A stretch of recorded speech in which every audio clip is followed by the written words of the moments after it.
तालाब में दो हंस और एक कछुआ रहते थे। तीनों बड़े अच्छे दोस्त थे। एक साल उस इलाके में गंभीर सूखा पड़ा। तालाब सूखने लगा, मछलियां मरने लगी और अब धीरे धीरे पानी भी इतना कम हो गया कि जिसमें वो सरवाइव भी ना कर सके। हंसों ने सोचा अब यहां रहना मतलब मौत को न्योता देना है। दोनों ने उड़कर दूसरे तालाब में जाने की योजना बनाई।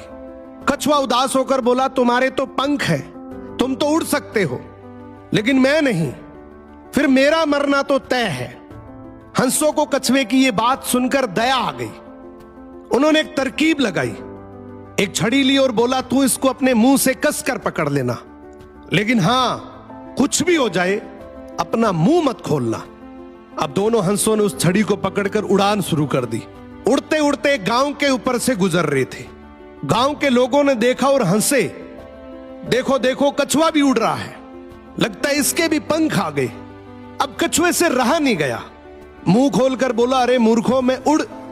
इतने में कछुआ जमीन पर आ गिरा और वो मर गया। मोरल ऑफ द स्टोरी, तुम जब भी कोई नई शुरुआत करोगे लोग हंसेंगे, मजाक उड़ाएंगे।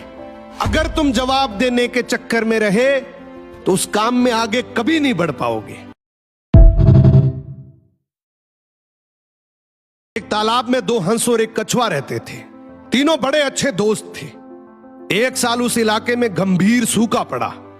तालाब सूखने लगा, मछलियां मरने लगी और अब धीरे धीरे पानी भी इतना कम हो गया कि जिसमें वो सरवाइव भी ना कर सके। हंसों ने सोचा अब यहां रहना मतलब मौत को न्योता देना है। दोनों ने उड़कर दूसरे तालाब में जाने की योजना बनाई। कछुआ उदास होकर बोला, तुम्हारे तो पंख है, तुम तो उड़ सकते हो, लेकिन मैं नहीं, फिर मेरा मरना तो तय है। हंसों को कछुए की यह बात सुनकर दया आ गई। उन्होंने एक तरकीब लगाई। एक छड़ी ली और बोला, तू इसको अपने मुंह से कसकर पकड़ लेना, लेकिन हां, कुछ भी हो जाए अपना मुंह मत खोलना। अब दोनों हंसों ने उस छड़ी को पकड़कर उड़ान शुरू कर दी। उड़ते उड़ते गांव के ऊपर से गुजर रहे थे। गांव के लोगों ने देखा और हंसे, देखो देखो कछुआ भी उड़ रहा है, लगता है इसके भी पंख आ गए। अब कछुए से रहा नहीं गया, मुंह खोलकर बोला, अरे मूर्खों में उड़। इतने में कछुआ जमीन पर आ गिरा और वो मर गया। मोरल ऑफ द स्टोरी, तुम जब भी कोई नई शुरुआत करोगे लोग हंसेंगे, मजाक उड़ाएंगे। अगर तुम जवाब देने के चक्कर में रहे तो उस काम में आगे कभी नहीं बढ़ पाओगे।